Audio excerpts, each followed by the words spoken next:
The dog had put 3 men in hospital. Not seriously. 2 stitches. A torn jacket. 1 sprained wrist from a man who had tried to run and discovered that running was exactly the wrong decision. But the reputation had preceded itself across the Posillipo neighborhood the way reputations do when they have enough evidence behind them. Il Diavolo. The Devil, a Belgian Malinois, the color of a November hillside, 72 pounds of concentrated intention. And he belonged to Sal Greco, which meant he was allowed to belong to no one else and was apparently content with this arrangement. The men who worked the gate at the Greco property had a system. They came out to collect packages. The dog stayed inside. This was the system, and it worked, and nobody questioned it. Nobody had told Renata Esposito about the system. She found the gate open on a Wednesday in March, propped with a stone, the way it sometimes was when the men were moving equipment between the outbuildings. And she walked through it with the package under her arm and her scanner in her hand and her earbuds in. One ear, because she was listening to a language podcast about intermediate Portuguese.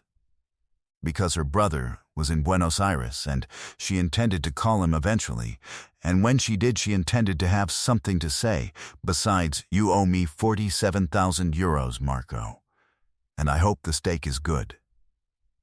She had taken 3 steps into the courtyard when she heard the sound. Not a bark. A Malinois at full intention doesn't bark. It produces something lower and more serious. The sound of a decision already made. She took out the earbud. The dog was 15 meters away and closing. What she did next was not brave. She would explain this afterward, to the extent that she explained it to anyone, which was not very far. It was not bravery, because bravery implies a choice between fear and action. And what Renata felt in that moment was not fear. It was recognition. She had seen this dog before, 8 months ago, on her first delivery to this address, when the gate had also been open and she had also walked through it, and the dog had appeared from behind the outbuilding and come toward her at speed, and she had looked at his tag. His tag said, Biscotto, with a phone number. Biscotto Cookie. She had thought about that for one moment at the time. A dog named Cookie, who was called the Devil by every man in the organization, and had filed it away the way she filed everything she read, which was thoroughly and without deciding to. She said his name. Not loudly. Not a command. The way you say the name of someone you've met once before at a party and spotted across the room and are not certain will remember you, but are going to try anyway. Biscotto. The dog stopped. 37 centimeters from her left knee. He stopped and looked at her with the amber eyes of an animal recalibrating, and then he sat down, and then, in a move that would be discussed in the courtyard for considerably longer than the 3 men in hospital, he put his head on her knee. Renata scratched behind his ear. "Good boy," she said. "And to the package, I need a signature for this." What she didn't know, standing in the courtyard of the Greco property with 72 pounds of the devil's head on her knee and intermediate Portuguese still faintly audible from her dangling earbud, was that Saul Greco was watching from the window of the study on the first floor. He had been watching since she came through the gate. He had not moved to intervene, because in 4 years no one had ever needed to intervene in the dog's favor, and he had been curious what would happen. He had not expected this. He was still not entirely sure what he had just seen. But he knew, with the particular certainty of a man who has built a career on reading people accurately in the first 30 seconds, that it was something. Renata had been driving the Posillipo route for 14 months. She had taken it because it paid 11% more than the coastal route, and the coastal route involved a hill that her van argued with every Tuesday and Friday, and the 11% annualized, was the difference between the debt reducing at a rate she could sustain and the debt reducing at a rate that would still be ongoing when she was 53. 47,000 euros. Her brother Marco's restaurant had been called Da Marco, which she had told him at the time was not the most imaginative name available, and he had said it was classic, and she had said it was the name of every third restaurant in Naples, and he had said that was because it was a classic name, and she had let it go because Marco had always been better at making her laugh than at making decisions. And she loved him more than she was angry at him, and she had co-signed the loan. Da Marco had lasted 11 months. The reasons were numerous, and Marco had explained all of them in a series of calls from the airport that got progressively harder to hear as he got progressively closer to the gate. And then there had been one final call from Buenos Aires at 2 a.m. Naples time, in which he had said, "I'll pay you back, Renata. I promise, I just need a little time," and she had said, "Yes, Marco."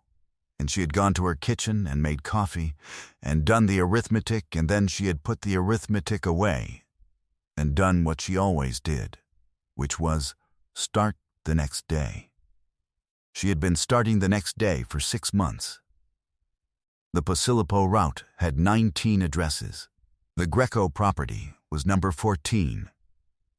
For the first 6 months, she had always rung the gate buzzer and waited for one of the men to come out, the way other drivers did, the way the system required. Then the gate had been open in March, and she had walked through it and said Biscotto and scratched behind his ear and gotten a signature from a man named Nico, who had looked at her like she had performed a miracle and said nothing at all. She had gone back to her van and continued to address 15. The call came on a Thursday, which was not a delivery day for the Greco address, and it came from a number she didn't recognize, and the voice on the other end said, "Miss Esposito, my name is Sal Greco. I have a delivery scheduled for Friday. I'd like to request that you bring it personally." Renata was eating a cornetto in her van outside address 7 and looking at the logistics manifest on her tablet. "I have the Posillipo route on Fridays," she said. "That address is on the route." "Yes," he said. "I know." A pause. "The dog enjoyed meeting you," he said. Renata looked at her cornetto. "He seems like a good dog," she said. "He has," Sal Greco said with a careful quality, a complex reputation. "His name is Biscotto," Renata said. "Dogs with good names are usually good dogs. The name shapes the dog." A silence on the other end that she couldn't immediately interpret. "I'll see you Friday," he said. She brought the delivery Friday. The gate was open. Biscotto was in the courtyard, and when he saw her he did something the men at the gate had never seen him do for anyone except Sal. He came forward without aggression, with his tail moving, with the specific energy of a dog who has decided something about a person and considers the matter settled. She gave him the piece of cornetto she had saved in her jacket pocket. He took it with extraordinary gentleness. "Buon ragazzo," she said. "Good boy." A voice behind her said, "He doesn't eat from strangers." She turned around. The man was perhaps 48, with silver in his hair, and the kind of face that has been made interesting by sustained exposure to consequence. He was in a dark shirt, with the sleeves rolled to the elbows, and he was looking at his dog with the expression she would later identify as the one he reserved for things that had genuinely surprised him. "He's not eating from a stranger," Renata said. "He's eating from someone he's met. There's a difference." Sal Greco looked at her. The amber dark eyes. The quality of a man assembling information with the care of someone who intends to use it accurately. "You remembered his name from the tag," he said. "I remember everything I read. The first delivery was 8 months ago. The 14th of July, she said. A Tuesday.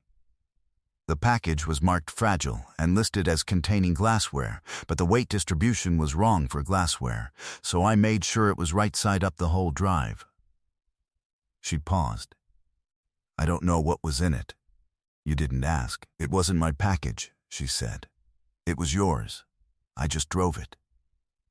He looked at her for a moment with the expression of a man recalibrating.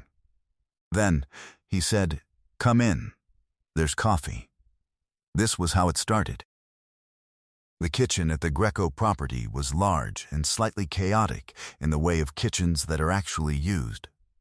A pot on the stove that had been there since morning. A newspaper folded to a crossword that was half finished. A dog bowl engraved with biscotto in letters that were considerably more affectionate than the animal's professional reputation.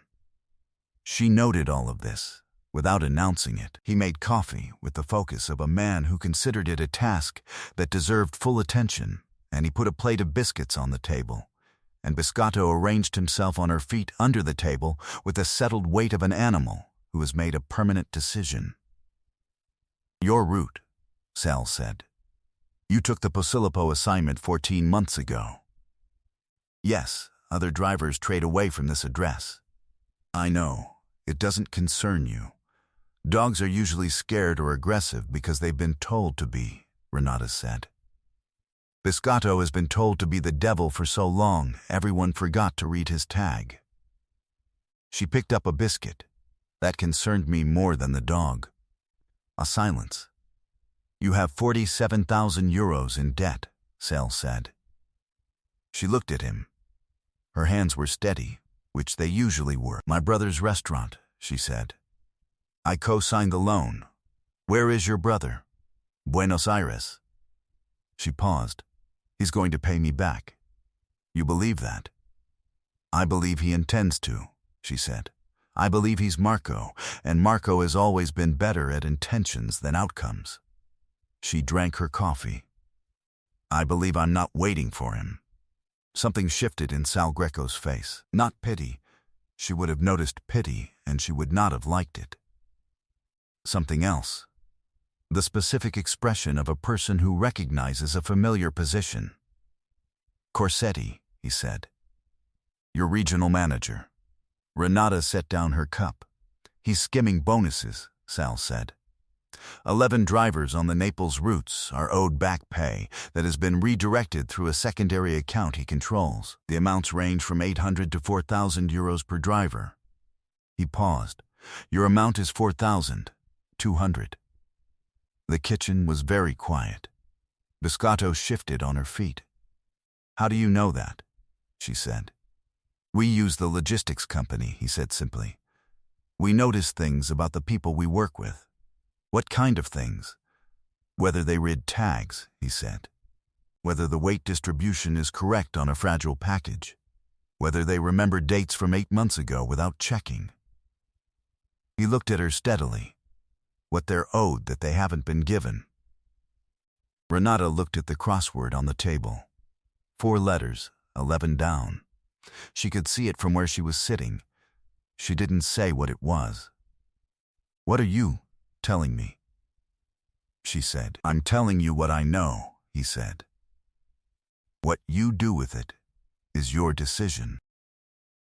She drove back down the hill to the city, with Biscotto's warmth still on her feet, which was a strange thing to be aware of, but she was aware of it, and she thought about 4,200 euros and 11 drivers and a regional manager named Corsetti, who had a habit of calling female drivers ragazza, girl, regardless of their age or how long they had been on the routes. She thought about the way Sal Greco had said what you do with it is your decision, in a tone that meant something more than the words. Not a threat, not an instruction, but the specific offer of someone opening a door and stepping back from it. She thought about Biscotto's actual name on a tag that 40 men had walked past for 4 years without looking at. She went home. She fed her own cat, who was called Virgilio and had the temperament of a disappointed academic. She made dinner. She sat at the table with her accounts open in front of her and found the line items where her bonuses should have been and weren't, and traced the pattern backward through 14 months and arrived at a number that was different from what Sale had said. It was higher. She called the logistics company's HR line at 8:15 the next morning and asked for the documentation of her bonus calculations for the past 14 months. The woman on the line said she would need to submit a written request. Renata said she was submitting it now, verbally, and would follow up in writing within the hour, and could the woman confirm receipt of the verbal request. The woman confirmed it.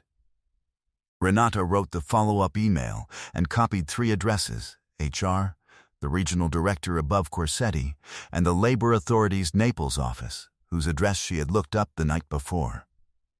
She sent it at 9:02. Corsetti called her at 9:17.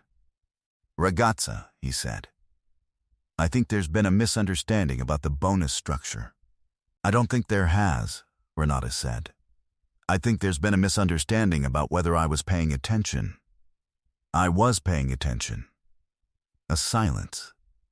"These are serious accusations," he said. His voice had changed. Thinner, more careful. "They're documented calculations," Renata said. "The accusation is implicit in the mathematics.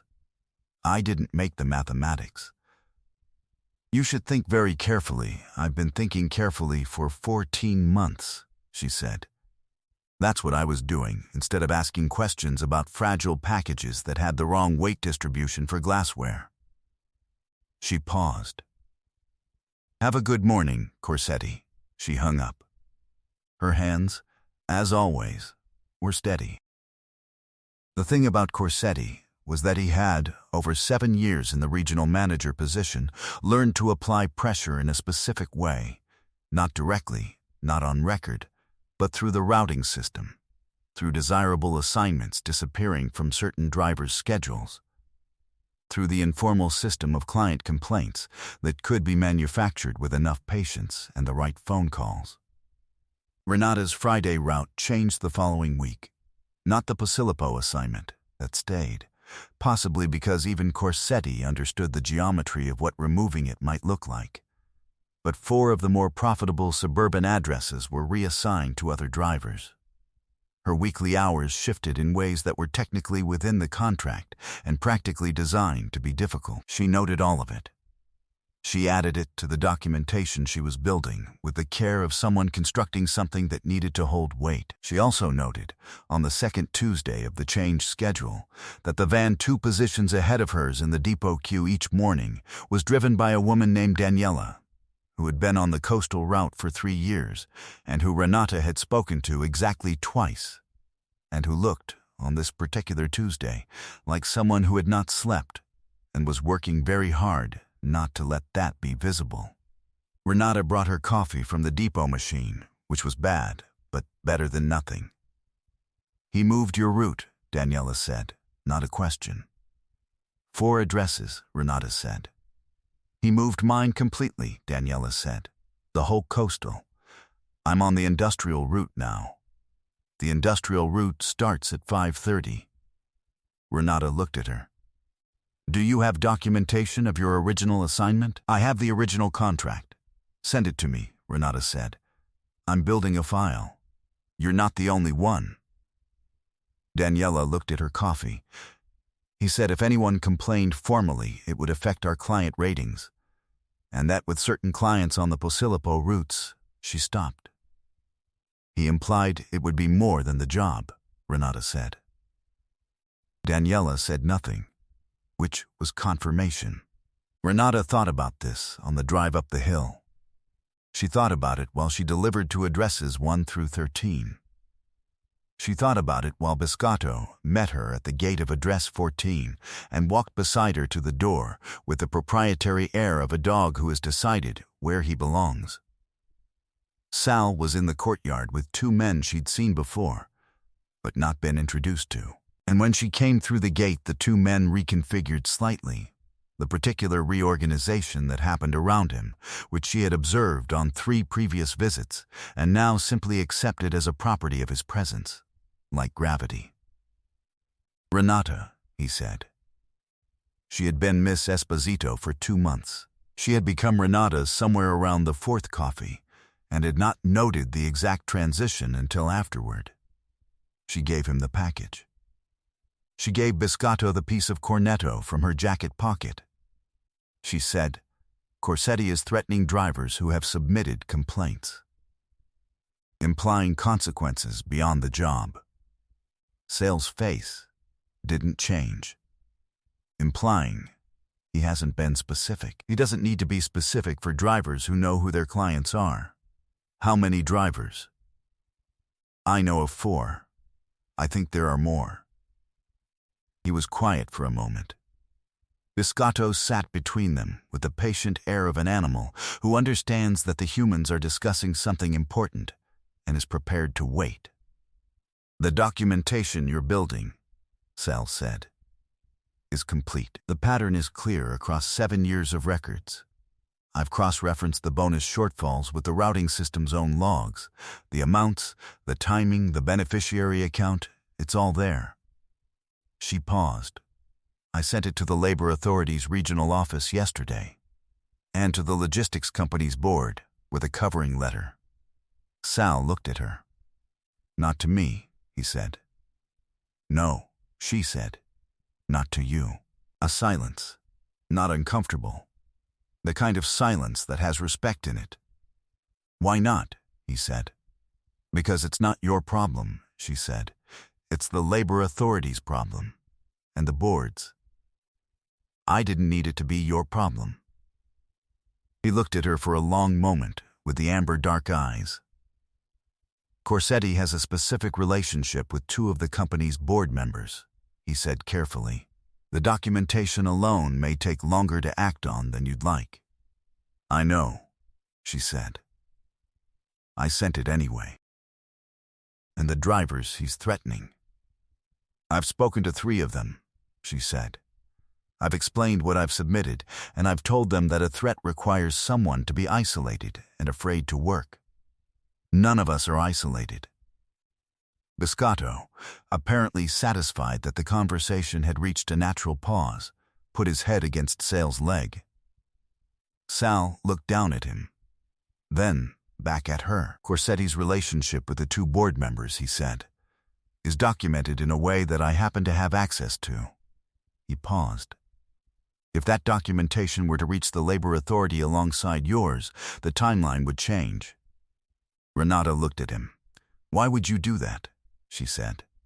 "Because," he said, "he threatened my drivers." She opened her mouth, closed it. "You're not," she started. "I'm a client," he said, "a significant one.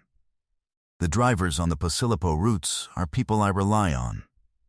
He paused, and in the pause was something she was learning to recognize, the texture under the composed surface, the stone held rather than looked at. "People I notice." "You noticed me," she said. "For 8 months before you said his name," he said. "Yes." The courtyard was quiet. Below the hill, Naples was doing what Naples always does, existing at full volume, fully committed, entirely without apology. And above them the sky was the particular blue that arrives over the Posillipo in April when the weather has finally decided. "The documentation you have on Corsetti and the board members," Renata said, "will be at the Labor Authority's regional office by this afternoon. Combined with what I've submitted, the timeline changes significantly," he said. She looked at Biscotto, who was leaning against Sal's leg with the boneless trust of a dog who has decided where he is safe. "He's going to lose the skimmed bonuses and his position," she said. "At minimum." "At minimum," Sal confirmed.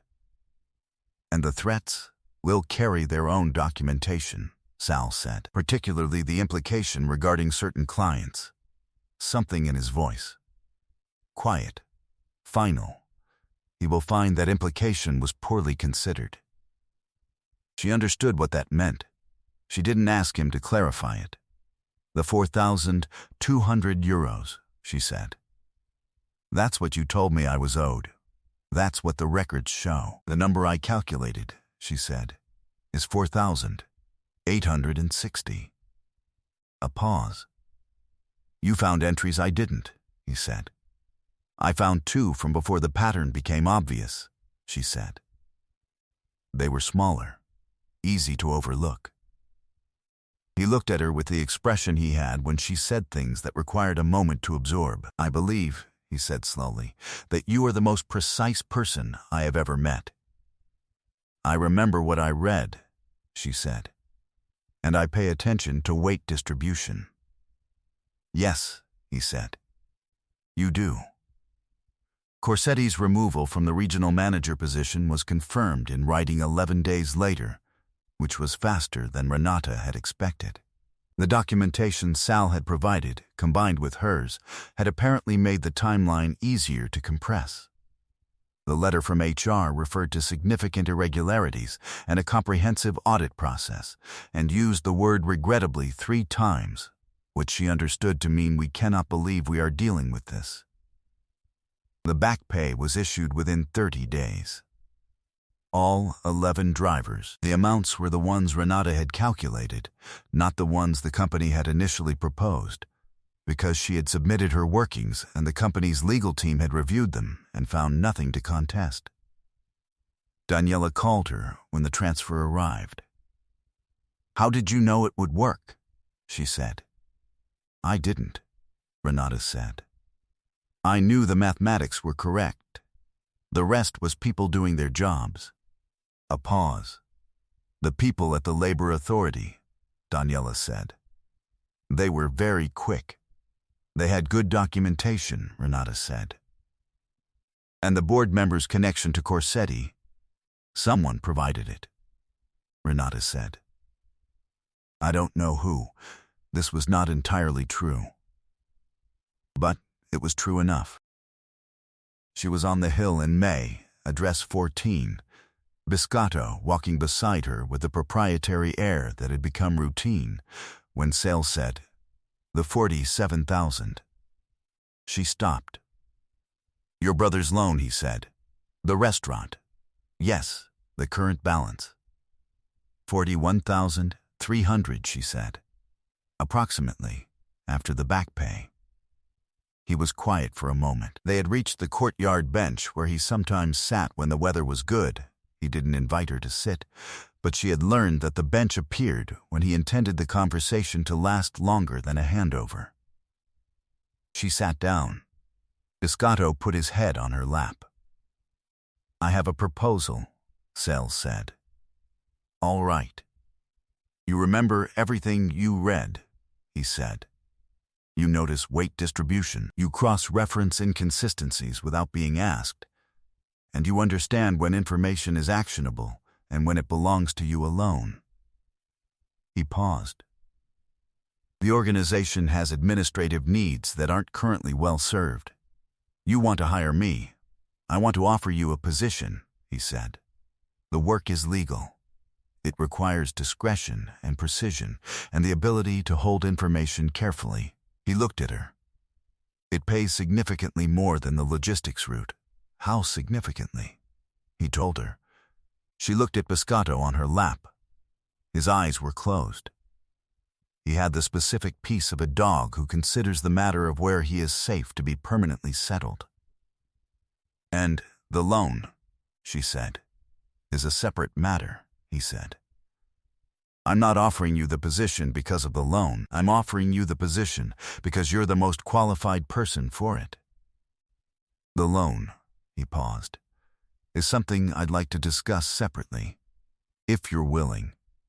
As what? She said. Charity? No, he said. As a correction. You co-signed for your brother. Your brother left. You've been carrying the entire weight of a decision that was half someone else's, and you've been doing it without complaint and with your own money, which you're earning more slowly than you should be because a regional manager was stealing from you. He looked at her directly. That's not charity. That's arithmetic. Renata looked at him for a long time. He looked back. My brother, she said, is eventually going to call me from Buenos Aires and ask how things are going. And what will you tell him? She looked at the hill above the city.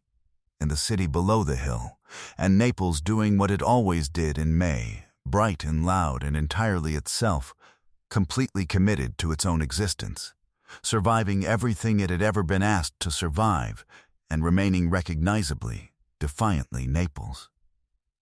"I'll tell him," she said, "that things worked out." She paused, and that he owes me a very long phone call and a very large steak. The corner of Sal Greco's mouth. A movement she had catalogued carefully over 5 months, which was the closest he came to a smile in company and was, she had concluded, entirely sincere. "I'll need to think about the position," she said. "Take the time you need," he said. "I'll need to review the terms." "Of course.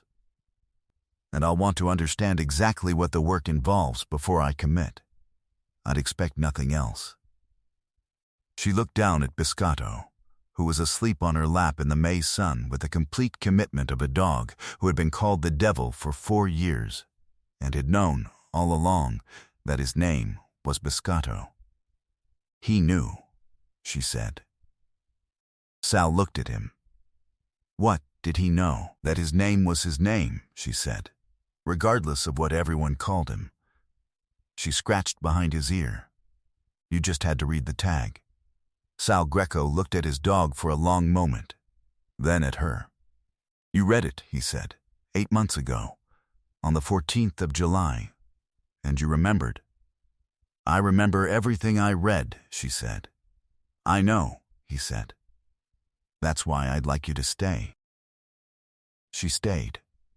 Not immediately, and not simply, and not without the full review of terms she had promised herself, which took 10 days and involved her own legal advice, which she paid for out of the back pay, because she was not a woman who made decisions she hadn't understood from all available angles. But she stayed. Renata Esposito had been doing the arithmetic of other people's failures for 6 months. Marco's restaurant, Corsetti's skimming, a loan that was half someone else's and entirely her responsibility, and she had been doing it with the same steadiness she brought to weight distribution and fragile packages, and the correct cross-referencing of bonus shortfalls against routing logs. Not because it was easy. Because the mathematics required doing, and she was the one who could do them. She knew that about herself long before Sal Greco did. The mathematics were always going to be done. The question was only whether anyone was going to notice the quality of the work. He had noticed. From the 14th of July, 8 months before she said a single word to him, when she had walked through an open gate and read a tag, and filed the name away in the place she kept everything she read. Biscotto, Cookie, a dog who had been called the devil so long that everyone had forgotten to check.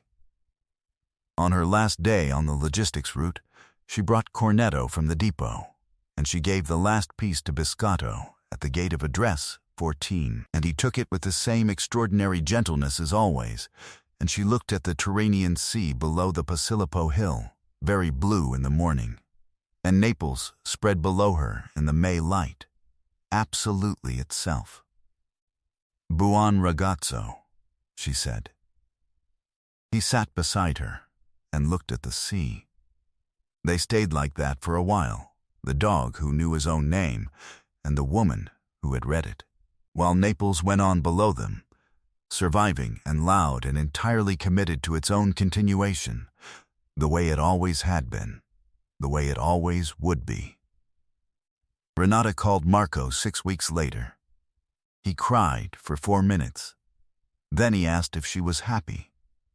She told him she was working on it, that it had good mathematics.